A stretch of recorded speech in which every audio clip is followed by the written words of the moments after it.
Just a week ago, we talked about how Mercedes brought their huge update and now finally changed to a Red Bull bodywork concept with large downwashing sidepods.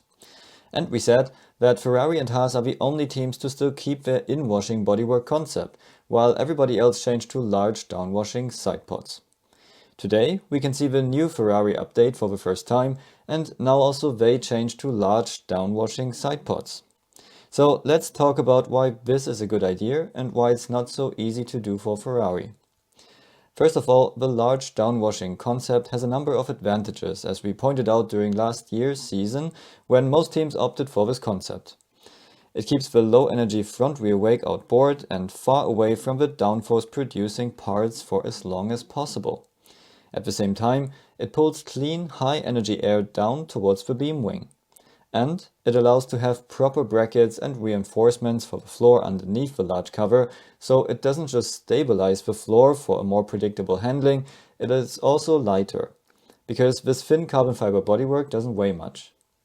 But if we have a look at Ferrari's bathtub concept before, we can see that their main flow to the back came from the undercut area and was inwashing at the back. The losses of the cockpit and cooling stayed above the sidepod and could exit the car between beam and rear wing, so they didn't hit anything important at the back. The problem with this inwashing concept was that while you want to keep the front rear wake outside, you want to pull the important clean air from outside to the center of the car. And that is not easy to do, especially because the car doesn't just drive straight, this especially has to work in corners.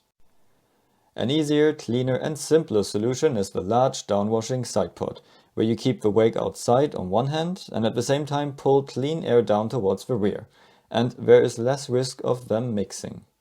So now also Ferrari changed to that concept, but the challenge for them is that their losses of cockpit and cooling still exit on top of the sidepod, and that means that these losses would be pulled down as well and mix with clean flow. Mercedes, for example, has a very extreme design to keep all losses up in the center and guide them out below the rear wing. But also they have the problem that if they need additional cooling, the internal path is so packed that they need to have louvres in the important ramp area.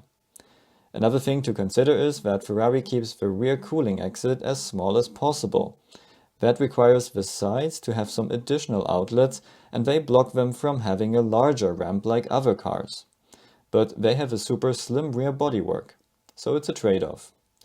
It's a big step for Ferrari, and like Mercedes, they need to get to know their car again now.